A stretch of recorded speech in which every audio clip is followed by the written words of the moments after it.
আসসালামু আলাইকুম। আমি মোবাশ্বের সাইকেলে ঘুরছি সারা বাংলাদেশ। সাইকেলে সারা বাংলাদেশ ভ্রমণের আজ আমার ৭৭তম দিন।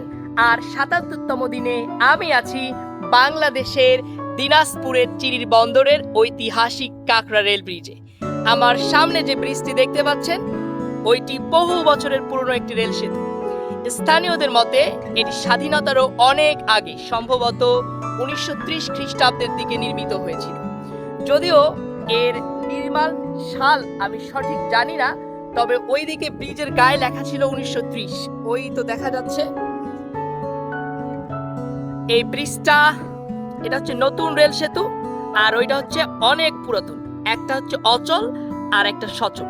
এই নতুন ব্রিজ দিয়ে বর্তমানে ট্রেন চলাচল করে, বাট ওইটা দিয়ে এখনো কোনো ধরনের ট্রেন চলাচল করে না। অনেক আগে ট্রেন চলাচল করত। দুই প্রজন্মের দুটি সেতু, একটা হচ্ছে ইতিহাসের সাক্ষী আর একটা বর্তমানে এখনো সচল। তো চারপাশে সবুজ প্রকৃতি, নদীর শান্ত জল আর এই লোহার বিশাল কাঠামো মিলিয়ে জায়গাতে সত্যি অসাধারণ। বিকেলের সময় এখানে দাঁড়ালে প্রকৃতির ইতিহাস দুটোই একসঙ্গে উপভোগ করা যায়। আপনি যদি কখনো চিরির বন্দর আসেন তাহলে সময় করে অবশ্যই এই কাকড়া রেল ব্রিজটা ঘুরে যাবেন, কারণ এই চিরির বন্দরের অত্যন্ত মনোরম একটি জায়গা, যেখানে অনেকেই বিকেল বেলা বা গধূলির সময় বন্ধু বান্ধব আত্মীয় স্বজন মিলে চলে আসেন কোয়ালিটি টাইম স্পেন্ড করার জন্য। আর আমারও ভীষণ ভালো লেগেছে একদম এক জায়গায় বসে, এক জায়গায় দাঁড়িয়ে দুই পাশে দুইটি ব্রিজ দেখতে পাচ্ছি, একটা ইতিহাসের সাক্ষী আর একটা বর্তমানের প্রজন্মের ব্রিজ। তো সত্যি ভীষণ ভালো লাগা কাজ করছে, আর একদম মনে ভয় ভয় কাজ করছে, কারণ এই ব্রিজের নিচেই হচ্ছে নদী, আর এটা দিয়ে সাইকেল চালানো যেত, বাট আমি সাইকেলটা ব্রিজের ওই পারে রেখে এসেছি, কারণ আমি এই রিস্কটা নিতে চাই না। মাঝে মাঝে এই লোহার শিকলগুলো ভাঙ্গা, হঠাৎ করে চাকাটা ভিতরে ঢুকতে পারে, আর সাইকেলটা রেখেই ঘুরছি।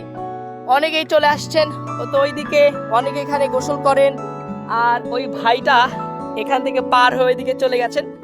তো এই দিক দিয়ে যাওয়া যায়, এই দিক দিয়ে উঠে ওই পাশে যাওয়া যায় একদম রেল লাইনের। এটা নতুন, এটা দিয়ে রেল চলাচল করে।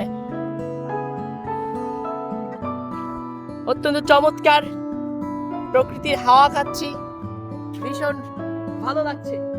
এই নিচে যে নদীটা প্রবাহিত হয়েছে এই নদীর নাম হচ্ছে কাকড়া নদী, আর কাকড়া নদীর উপর নির্মিত দুইটা রেল সেতু, এটা হচ্ছে সচল আর ওইটা হচ্ছে অচল।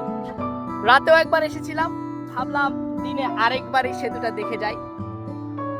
দেখুন না, এটার স্ট্রাকচার, নদী, রেল সেতু সবকিছুই আলাদা একটা সৌন্দর্য আছে। দু চোখ ভরে এই কাকড়া রেল সেতু সৌন্দর্য উপভোগ করছি। তো সবার দোয়া চাই, সবার ভালোবাসা চাই, যাতে নিরাপদে সারা বাংলাদেশ ভ্রমণ সম্পন্ন করে বিশ্ব ভ্রমণে বেরিয়ে পড়তে পারি। দেখা হবে পথে পথে, কথা হবে ইনশাআল্লাহ।